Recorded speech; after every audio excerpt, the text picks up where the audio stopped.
Hello everyone, Sat Shri Akal and welcome you all on the YouTube channel of Success Tree Punjab. I am Naina and today is your science class which is very important for your PSTET exam and other teaching exams. तो आप सभी को पता है हमारी काफ़ी दिनों से ये सीरीज़ चल रही है. होपफुली आप इसको कंटिन्यूसली देख रहे हो और आपको बेनिफिट भी हो रहा है और आपका रिवीजन जो है वो अच्छा चल रहा है, राइट. सो आज भी हम कुछ साइंस से रिलेटेड, क्योंकि आपके जो पेपर में पूछा जाता है वो जनरल साइंस का कंपोनेंट ज़्यादा पूछा जाता है, तो आज हम उसी को डिस्कस करेंगे. मोस्टली जो आपके PYQs हैं, प्रीवियस ईयर पेपर्स में भी आपके क्वेश्चंस में आए हुए हैं, वही क्वेश्चंस हम डिस्कस करने वाले हैं जो कि आपको एक रिवीजन में हेल्प करेगा, right. So this is your first question को पहले रीड करना है, उसके बाद ऑप्शंस पूरे देखने हैं, फिर आंसर करना है. So this is your first question जिसमें पूछा गया है which of the following is an example of your chemical change. इनमें से कौन सा एग्जाम्पल है आपका केमिकल चेंज का. तो ऑप्शंस पहले ध्यान से पढ़ें, उसके बाद आंसर करने की कोशिश करें. पहला है melting of wax, heating of iron, dissolution of sugar and water, या फिर burning of magnesium in air. देखिए दो तरह के चेंजेस हमने केमिस्ट्री में पढ़े थे. एक था आपका केमिकल चेंज, ओके, एक था आपका केमिकल चेंज और दूसरी ओर हमने पढ़ा था आपका फिजिकल चेंज. देखिए दोनों में मेजर डिफरेंस क्या था. जो आपका फिजिकल चेंज था वो रिवर्सिबल इन नेचर था, ठीक है, रिवर्सिबल इन नेचर था. बट जो आपका केमिकल चेंज है वो है इरिवर्सिबल इन नेचर, ओके. और इसमें न्यू प्रोडक्ट की फॉर्मेशन होती है. न्यू कंपाउंड बोल लो, प्रोडक्ट बोल लो, ठीक है, न्यू कंपाउंड बनता है या न्यू प्रोडक्ट बनता है आपका केमिकल चेंज में.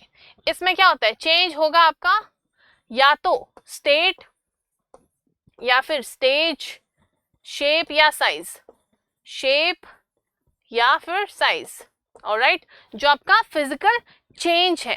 तो इन ऑप्शंस को अगर आप ध्यान से देखो तो अगर आप देख रहे हो burning of magnesium in air, ये एग्जांपल है आपका किसका, केमिकल चेंज का. किसका एग्जांपल है आपका, केमिकल चेंज का. क्योंकि बर्निंग ऑफ मैग्नीशियम मतलब इन्फ्लामेबल, आग लग गई उसमें मैग्नीशियम में, उसके बाद वो पूरी तरह से डिस्ट्रॉय हो गया, बाद में वो पूरी तरह मैग्नीशियम आप उससे नहीं बना सकते हो, राइट. और बाकी मेल्टिंग ऑफ वैक्स, इसमें सिर्फ स्टेट चेंज हो रहा है आपका, राइट. सॉलिड से क्या बन रहा है, liquid, okay. Heating of iron, कुछ भी चेंज नहीं होएगा इसमें भी. और dissolution of sugar in water, okay. तो ये किसके चेंज के एग्जांपल है, आपके फिजिकल चेंज के. और लास्ट वाला आपका एग्जांपल है केमिकल चेंज का. होपफुली आपको समझ आ गया होगा, ओके.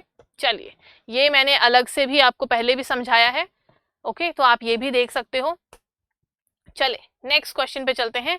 नेक्स्ट क्वेश्चन में आपसे पूछा गया है कि tartaric acid is found in tamarind, tomato, orange या फिर विनेगर. किस में पाया जाता है आपका टार्टारिक एसिड. जी आपके पेपर में एसिड, बेस और सॉल्ट में से हमेशा क्वेश्चन पूछा जाता है. Even match of the following में भी आ सकता है. तो चलिए इसका आंसर बताएं. क्वेश्चन नंबर 2 का, टार्टारिक एसिड किस में पाया जाता है, टैमरेट यानी कि इमली, ऑब्वियसली, राइट. किस में पाया जाता है आपका, टैमरेट में, इमली में पाया जाता है. और टमाटो में आपका सिट्रिक एसिड और मैलिक एसिड आपको देखने को मिलता है. ऑरेंज में आपको देखने को मिलता है आपका सिट्रिक एसिड. सिट्रिक, देखिए जितने भी आपके खट्टे फ्रूट्स होते हैं, सिट्रस फ्रूट्स होते हैं, उसमें होता है आपका विटामिन सी. विटामिन सी को हम क्या बोलते हैं, एस्कॉर्बिक एसिड, ठीक है. और विनेगर में पाया जाता है आपका एसिटिक एसिड. और विनेगर में जो एसिटिक एसिड होती है उसकी कॉन्सेंट्रेशन रहती है 5 to 8%, ओके. 5 to 8% कॉन्सेंट्रेशन रहती है किसकी, एसिटिक एसिड की. किसमें, विनेगर में, ओके, विनेगर में. तो ये आपने ध्यान रखना है, पेपर में किसी भी तरह से क्वेश्चन पूछा जा सकता है, ओके. और ये चार्ट मैंने पहले भी करवाया है क्लास में, अभी फिर से करवा रही हूँ. इन क्लासेस का मेन एम क्या है कि आपका रिवीजन होता रहे साथ के साथ में. कई बार क्या होता है हम बस चीजें पढ़ लेते हैं, रिवाइज नहीं करते हैं. सो विदाउट रिवीजन आपका ऐसे पता है आपको भी, क्योंकि वहां पे रिकॉल नहीं होंगी चीजें, तो पेपर में क्वेश्चन की जो सही करने की प्रोबेबिलिटी है वो कम हो जाती है। तो revision is the most important thing. आप कुछ नया पढ़ो ना पढ़ो, अगर जो पहले से पढ़ा हुआ है उसको ही अच्छे से रिवीजन करते रहो तो चीजें अच्छी रहती हैं पेपर में, ठीक है। तो पहले 4 करके याद कर लेना है, बहुत ही इंपॉर्टेंट स्लाइड है, चाहे तो आप इसका स्क्रीनशॉट भी ले सकते हैं, ठीक है। चलिए नेक्स्ट क्वेश्चन पे चलते हैं। नेक्स्ट क्वेश्चन में पूछा गया है, consider the following statements about DNA. जी, डीएनए से एसोसिएटेड 4 स्टेटमेंट्स आपको दी हैं, कौन सी सही है वो बतानी है आपने। पहला है DNA refers to deoxyribo nucleic acid, it is located in the ribosomes, it is composed of ribonucleic acid, it can make a copy of its self. जी, डीएनए का बताएं। ओके, होपफुली अब तक आपने सोच लिया होगा, ठीक है। देखिए आंसर है आपका ऑप्शन नंबर ए, यानी कि पहली और जो 4th स्टेटमेंट है वो एकदम करेक्टली मैच है, मतलब बिल्कुल करेक्ट है। बाकी ये गलत है, डीएनए आपका राइबोसोम में नहीं पाया जाता है। डीएनए आपको या तो न्यूक्लियस में देखने को मिलता है, या फिर माइटोकॉन्ड्रिया में देखने को मिलता है, या फिर प्लास्टिड्स में देखने को मिलता है, राइट। चलिए, and it is composed of ribonucleic acid, नहीं, ठीक है। तो answer will be your option number A. और डबल हेलिकल स्ट्रक्चर होता है, सबको पता है ना, ये डबल हेलिकल स्ट्रक्चर होता है डीएनए, और सिंगल स्ट्रैंडेड स्ट्रक्चर होता है आपका आरएनए, ठीक है। ये बेसिक हमने पढ़ाई है। देखिए ये आ गया आपका आरएनए जो सिंगल स्ट्रैंडेड है, और ये आ गया आपका डीएनए जो कि डबल स्ट्रैंडेड है, ठीक है। इसमें पाया जाता है साइटोसिन, ग्वानिन, एडेनिन और थायमिन, ठीक है, CGAT। और दूसरी तरफ पाया जाता है आपका साइटोसिन, ग्वानिन, एडेनिल और यूरैसिल, ओके। तो अलग कौन सा है आपका, यूरैसिल। यूरैसिल यहाँ पे पाया जाएगा, वहां पे नहीं है, वहां पे क्या है आपका थायमिन, ठीक है। यू और टी से याद रखना है, यू से आगे आपका यूरैसिल जो कि पाया जाएगा आरएनए में, और थायमिन पाया जाएगा डीएनए में, ओके। बाकी साइटोसिन यहाँ भी है, वहां भी है, ग्वानिन यहाँ भी है, वहां भी है, एडेनिन यहाँ भी है, वहां भी है। यू और टी का ही फर्क है, यू यूरैसिल पाया जाएगा आपका आरएनए में, टी से थायमिन, थायमिन है आपका डीएनए में, ठीक है। तो ऐसे याद रखना है, ट्रिक्स बना लो चाहे, ताकि भूले ना एग्जाम में। नेक्स्ट क्वेश्चन देखो, the material used for electric fuse in an alloy to tin and lead, this alloy should have, alright. जी, इलेक्ट्रिक फ्यूज के बारे में स्टेटमेंट्स आपसे पूछी गई हैं, बताना है कौन सी करेक्ट है। देखिए पहला ऑप्शन है हाई रेजिस्टेंस हो जिसकी, और लो मेल्टिंग पॉइंट हो। बोला लो स्पेसिफिक रेजिस्टेंस हो और हाई मेल्टिंग पॉइंट हो, लो specific resistance, low melting point, high specific resistance, high melting point. देखिए आपको अगर रेजिस्टेंस का पता है, रेजिस्टेंस का पता है कि जितनी ज्यादा रेजिस्टेंस होगी करंट उतना ही कम फ्लो करेगा, क्योंकि ये इनवर्सली रिलेशन है रेजिस्टेंस का और करंट का, ओके। अगर ये आपको पता है तो आप आराम से क्वेश्चन बता सकते हो। और रो को हम डिफाइन करते हैं आपके रेजिस्टेंस से, रो होता है अपॉन एल अपॉन ए, ठीक है, इनका भी रिलेशन है, ठीक है। अगर आपने पढ़ा हुआ है तो आप बता दोगे, जो इलेक्ट्रिक फ्यूज होता है ना उसमें क्या होता है, हाई स्पेसिफिक रेजिस्टेंस होती है, और इस वायर का क्या होता है, लो मेल्टिंग पॉइंट होता है।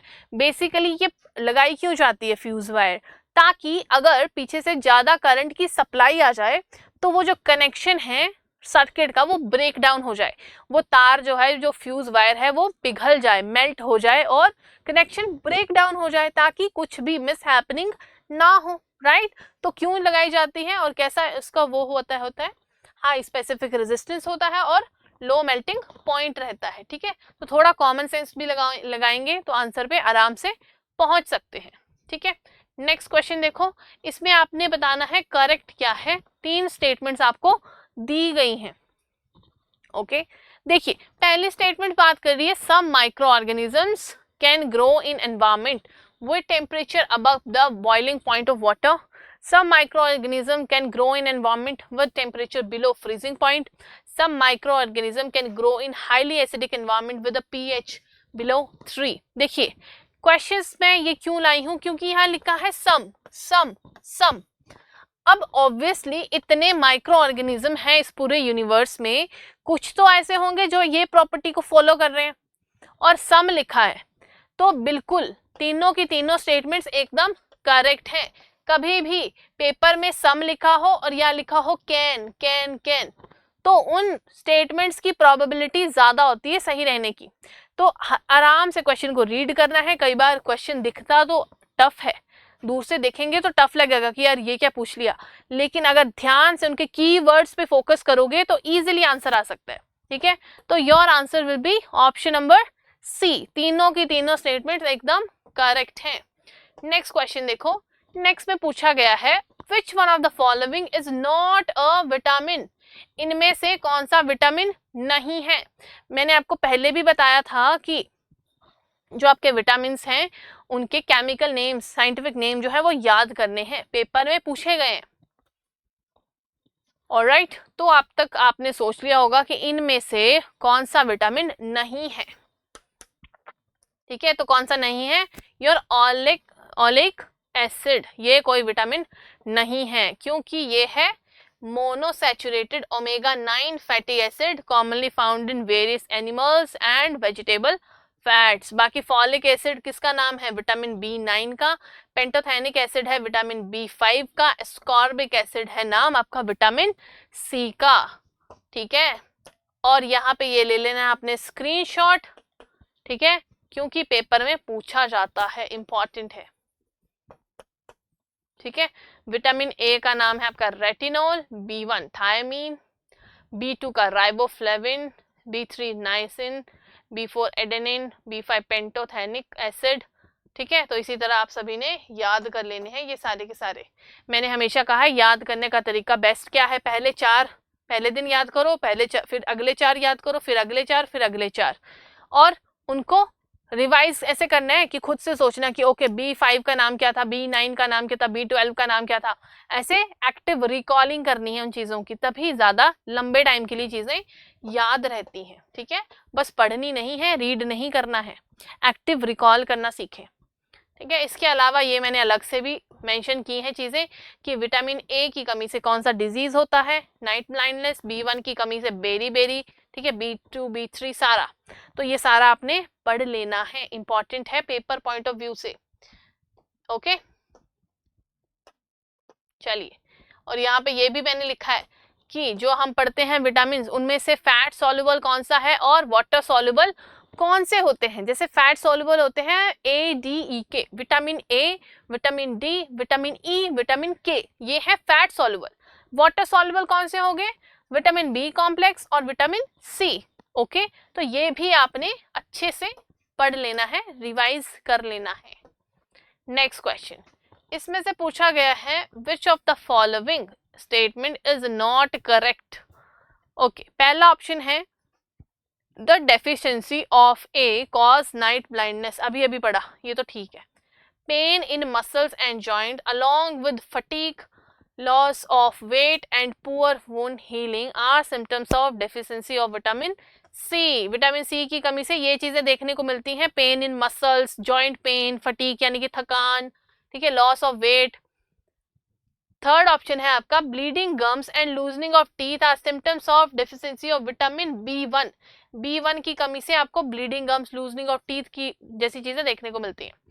बोल रहा है विटामिन B5 की कमी से हमें देखने को मिलती है इन्फ्लामेशन की प्रॉब्लम, मेमोरी डिसऑर्डर और डायरिया।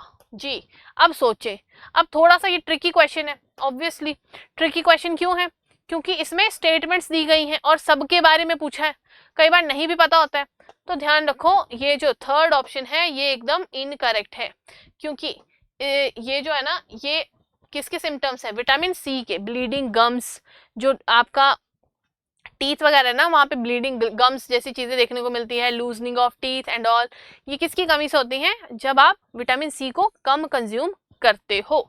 ओके, B1 की कमी से क्या होता था, बेरी होता है, जो कि अफेक्ट करता है हमारे नर्वस सिस्टम को और कार्डियोवैस्कुलर सिस्टम को, बेरी। ओके, जो विटामिन B1 की कमी से होता है। तो ये छोटी छोटी चीजें हैं, माइन्यूट सी चीजें हैं, ये आपको पता होनी चाहिए। पिछले वाले चार्ट में मैंने सब कुछ मेंशन किया हुआ है, तो आपने वो रेफर जरूर करना है। चलो नेक्स्ट क्वेश्चन पे चलते हैं। देखिए यहाँ पे पूछा गया है आपसे bacteria and viruses cause, bacteria और वायरसेस क्या कॉज करते हैं? Allergy, non communicable diseases, degenerative diseases या इन्फेक्शियस डिजीजेस। देखिए सिंपल क्वेश्चन है, क्या कॉज करते हैं ये आपको? Infectious diseases, right. And what do you mean by infectious diseases, ये भी तो पता होना चाहिए। ठीक है, bacteria and viruses are pathogens, pathogens क्या थे? Disease causing micro organisms. Paper में स्टेटमेंट पूछी हुई है आपकी पीवाईक्यू में, क्या है ये? डिजीज कॉजिंग माइक्रो ऑर्गेनिजम्स, ठीक है। These are your biological agents that cause diseases, and the disease that can cause are called infectious diseases because they can be spread directly or indirectly from person to person. Allergy तो आप सभी को पता ही है, dust वगैरह से allergy हो जाती है, कई बार बहुत ही ज़्यादा पोल्यूशन हो तो हमें तब भी एलर्जी हो जाती है, और वो हमारी बॉडी का एक रिस्पॉन्स होता है, ठीक है, उन टाइप की चीज़ों के लिए, ठीक है। नॉन कम्युनिकेबल, कम्युनिकेबल मतलब बोलते बोलते, मतलब सामने वाला कोई इन्फेक्टेड पर्सन है जिसको कुछ भी हुआ है, मान लो टीबी हुआ है और आप उस इंसान से बात कर रहे हो, वो खांस रहा है आपके सामने, आपको भी टीबी होने के चांसेस हो सकते हैं क्योंकि वो हवा में आ गए हैं ना diseases, airborne particles. Degenerative diseases यानी कि आपका कोई बॉडी का पार्ट है वो विद टाइम फंक्शन करना छोड़ रहा है, प्रॉपरली नहीं कर पा रहा है, ठीक है, तो उस चीज को हम बोलते हैं डीजेनरेटिव डिजीजेस। और डीजेनरेटिव डिजीजेस आपको देखने को मिलते हैं आफ्टर योर बर्थ, जो आपको बर्थ से ही हो जाए कुछ भी, उनको बोलते हैं कॉग्निशियल डिजीजेस, ओके। और आफ्टर बर्थ इनको बोलते हैं एक्वायर्ड डिजीजेस, ठीक है, तो ये भी आपने ध्यान रखना है। चलो नेक्स्ट क्वेश्चन देखो, नेक्स्ट क्वेश्चन ध्यान से पहले रीड करना है फिर आंसर करना है। और इस वीडियो को जब भी आप देखोगे आप प्लीज वीडियो को शेयर कर दिया करो, वीडियो को लाइक भी किया करो, और अच्छा लगता है तो कमेंट भी किया करो, ताकि आपको हमें भी पता चले कि ये जो वीडियोस हम अपलोड कर रहे हैं आपको एक्चुअल में हेल्प कर रही हैं या नहीं कर रही हैं, समझ आ रहा है नहीं आ रहा है, अपने डाउट्स भी आप पूछ सकते हैं। ऑलराइट, तो इतना सा कर दिया करो। देखिए क्वेश्चन 9 बोल रहा है substances which are obtained from micro organisms but they use to destroy micro organisms are called. मतलब ये ऐसे माइक्रो ऑर्गेनिज्म है जो कि ऑब्टेन भी कहां से हो रही है? माइक्रो ऑर्गेनिज्म से, और किल भी किसको कर रहे हैं? माइक्रो ऑर्गेनिजम्स को। क्या बोलते हैं इनको? एंटीजन, एंटीबायोटिक्स, एंटीबॉडीज या एंटीसेप्टिक्स। मैंने इसलिए इंक्लूड किया है ताकि आपको डिफरेंस समझा सकूं कि एंटीजन अलग चीज है, एंटीसेप्टिक अलग चीज है, एंटीबायोटिक अलग है, एंटीबॉडीज अलग चीज है, ठीक है। तो इस पर्टिकुलर क्वेश्चन का आंसर होगा एंटीबायोटिक्स। खाते हैं ना एंटीबायोटिक्स, कई बार गला खराब हो जाता है, गले में पेन होता है तो बोलते हैं ना कि एंटीबायोटिक्स ले लो, फिर कई बार बोलते हैं कि यार एंटीबायोटिक्स ज्यादा भी नहीं खाने चाहिए। सुनिए ना ऐसी चीजें। देखिए फर्क क्या है इसका, ध्यान से सुनना है, राइट, ध्यान से सुनना है। देखिए एंटीजेंस क्या है? Antigens, these are your foreign substances that trigger an immune response. Foreign substances, antigens बाहर से आ रहे हैं, फॉरेन सब्सटेंसेस जो हमारी बॉडी में बाहर से आ रहे हैं, और ये क्या ट्रिगर कर रहे हैं? हमारे इम्यून सिस्टम को, क्योंकि हमारी बॉडी में जैसे इंजेक्ट हो रहे हैं फॉरेन सब्सटेंसेस आ रहे हैं, ये क्या ट्रिगर कर रहे हैं? इम्यून सिस्टम को। इम्यून सिस्टम अभी हम आगे भी बात करेंगे, ध्यान से देखो। अब नेक्स्ट दिया है antibiotics. These are your chemical substances produced by certain microorganisms that inhibit or kill other microorganisms, जैसे कि पेनिसिलिन। पेनिसिलिन आपका किसका एग्जांपल है? एंटीबायोटिक्स का। नेक्स्ट है आपका antibodies. These are your protein produced by immune system in response to antigens to neutralize them। अब देखिए इनका कनेक्शन देखो, जैसे ही एंटीजन फॉरेन सब्सटेंस हमारी बॉडी में आया, इंजेक्ट हुआ, हमारी बॉडी में जो ब्लड है उसमें है आपके white blood cell. White blood cell के दो टाइप्स थे, टी सेल और बी सेल। बी सेल ने एंटीबॉडीज बनाना शुरू कर दी, और T cell is your helper cell, जिसने हेल्प की उन एंटीबॉडीज को बनने में। ओके, किसके खिलाफ बन रही है ये एंटीबॉडीज? उस पर्टिकुलर एंटीजन के खिलाफ, चाहे वो वायरस है या बैक्टीरिया है। ऑलराइट, तो ये फर्क है। एंटीजन क्या है? बाहर से आने वाले हमारी बॉडी में, जैसे कोविड-19 था तो उसका क्या था, प्रोटीन, जो स्पाइक प्रोटीन था वही हमारी बॉडी में आ रहा था ना। जैसे ही बॉडी में आया, हमने वैक्सीन के थ्रू वही तो इंजेक्ट करवाया था। एक था लिविंग भी था उसमें और थोड़ा सा नॉन लिविंग भी पार्ट था, राइट, स्पाइक प्रोटीन जो हमने लिया था। अगर आप रिलेट कर पा रहे हो, नहीं भी कर पा रहे हो तो इतना स्ट्रेस मत लेना। तो जैसे ही जिसको कोविड-19 हो रहा था, ठीक है, कोरोना हो रहा था, उसकी बॉडी में वो वायरस आ रहा था, और जैसे ही वायरस बॉडी में आया, हमारी बॉडी ने उसके खिलाफ इम्यून सिस्टम डेवलप करना शुरू कर दिया। मतलब वाइट ब्लड सेल ने एंटीबॉडीज बनाना शुरू कर दी, ताकि हमारी बॉडी उस कोविड-19 के वायरस से लड़ सके। क्योंकि कोविड-19 क्या है इस केस में, एंटीजन है, एंटीजन है। कोविड-19 का जो वायरस है वो जब जैसे ही हमारी बॉडी में आया वो निकला वायरस, एंटीजन, ओके। और जैसे ही हमारी बॉडी ने रिस्पॉन्स दिया तो क्या बनाना शुरू किया, एंटीबॉडीज बनाना शुरू की। सो this is the minute difference between these two terms, जो कि आपको समझना बहुत इंपॉर्टेंट है। नेक्स्ट टर्म है आपकी एंटीसेप्टिक। ये क्या है, ये है आपके, ऐसे समझा देती हूँ, हल्दी, ठीक है, हल्दी का तो सबको पता है ना, टर्मरिक। जैसे ही आपको चोट लगती है, ऐसे कट लग जाता है, तो आप बोलते हैं ना हल्दी लगा लो। क्यों बोलते हैं, क्योंकि हल्दी में वो एंटीसेप्टिक प्रॉपर्टीज है जो आपके वुंड को, आपके घाव को ठीक कर सकती हैं, ठीक है, बस वही है ये। होपफुली समझ आ गई होंगी, ये चारों की चारों टर्म्स मैंने बहुत ही अच्छे से एक्सप्लेन कर दी हैं।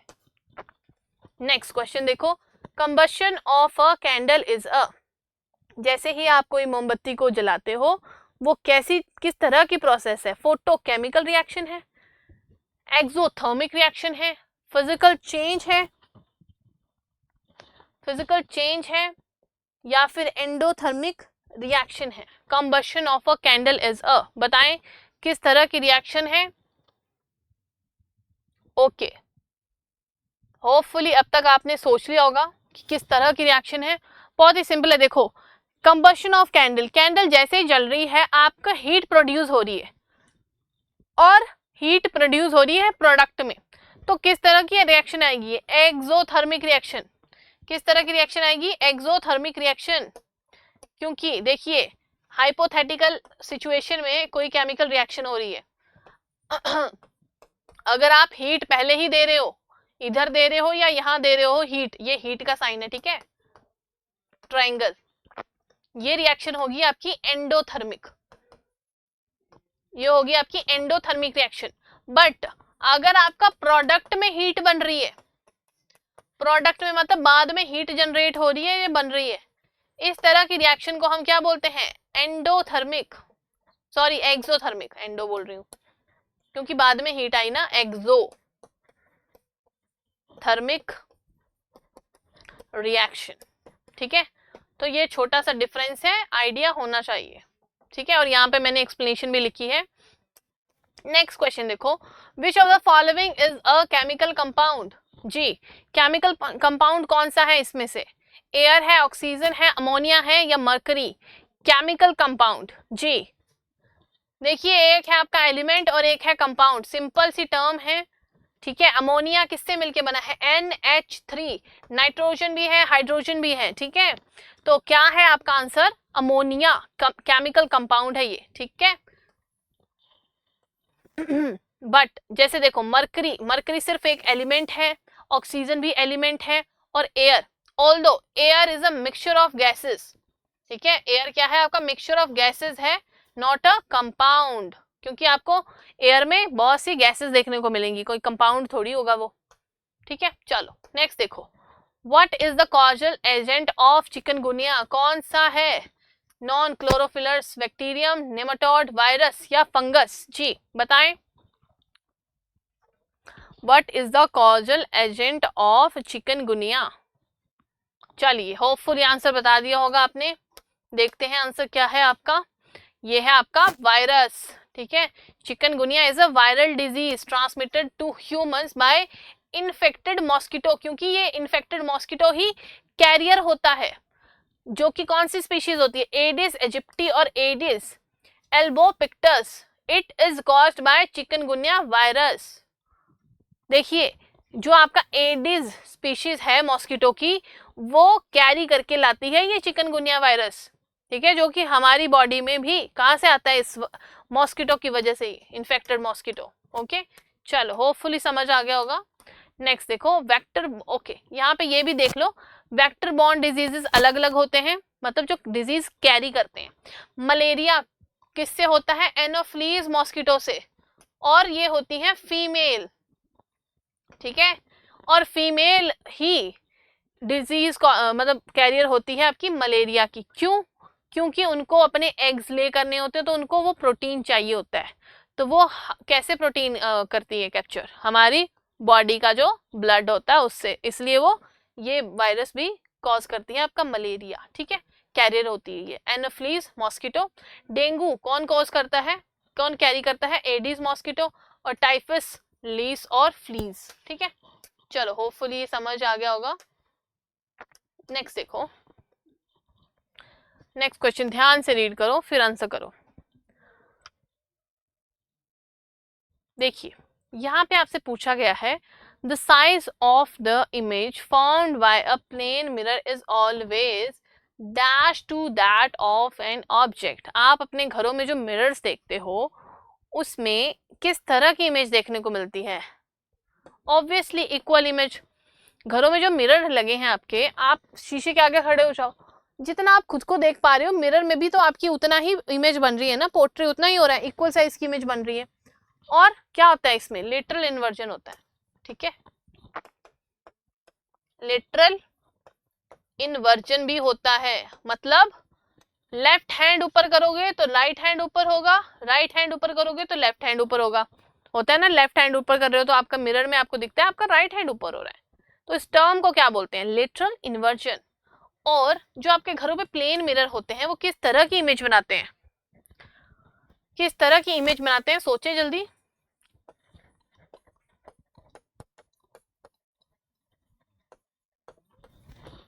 होपफुली आपने अब तक सोच लिया होगा, मैंने तो लिख भी दिया।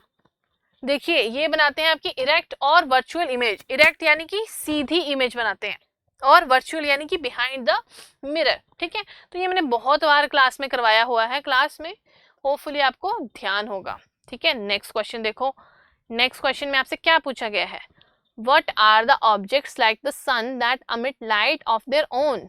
ओके, ऐसे ऑब्जेक्ट जो अपनी लाइट खुद अमिट करते हैं उसको क्या बोलते हैं, ट्रांसपेरेंट ऑब्जेक्ट, ओपैक, ट्रांसल्यूसेंट या ल्यूमिनियस ऑब्जेक्ट। ऑब्वियसली क्या बोलते हैं इनको, ल्यूमिनियस ऑब्जेक्ट बोलते हैं, जैसे कि सन आ गया आपका। Next question, direct current is converted into alternating current by, इस डिवाइस का नाम पूछा है जो कि कन्वर्ट करती है आपके डीसी करंट को एसी करंट में। जी, DC current, direct current change हो रहा है अल्टरनेटिव करंट में, उस पर्टिकुलर डिवाइस का नाम होता है आपका इन्वर्टर। ओके, अगर यही उल्टा पूछ लिया जाए कि एसी करंट को जो हमारे घरों में भी आता है उसको डीसी करंट में कौन सी डिवाइस चेंज करती है, then your answer will be rectifier, ठीक है, then your answer will be rectifier, ठीक है। चलो होपफुली समझ आ गया होगा, यहाँ पे भी मैंने मेंशन की हुई हैं चीजें। नेक्स्ट देखो, neutralization reaction products are always, यहाँ पे प्रोडक्ट पूछे आपके न्यूट्रलाइजेशन रिएक्शन के। जी देखिए, न्यूट्रलाइजेशन रिएक्शन में क्या होता है, जब भी आप किसी एसिड बेस को रिएक्ट करवाते हो तो आपका जो फाइनल प्रोडक्ट होता है वो होता है NaCl, सॉल्ट प्लस H2O, यानी कि वाटर और सॉल्ट बनाता है, ठीक है। तो इसमें प्रोडक्ट के बारे में ही पूछा है, तो answer will be your salt and water, so option number C will be your right answer, got it. चलो नेक्स्ट देखो, ampere is a unit of, आपने SI यूनिट, फंडामेंटल यूनिट्स के बारे में पढ़ा है ना, मैंने पढ़ाया है बहुत बार। कितने फंडामेंटल यूनिट्स हैं, 7, ठीक है, और एक होते हैं फंडामेंटल यूनिट्स, एक होते हैं डेराइव्ड यूनिट।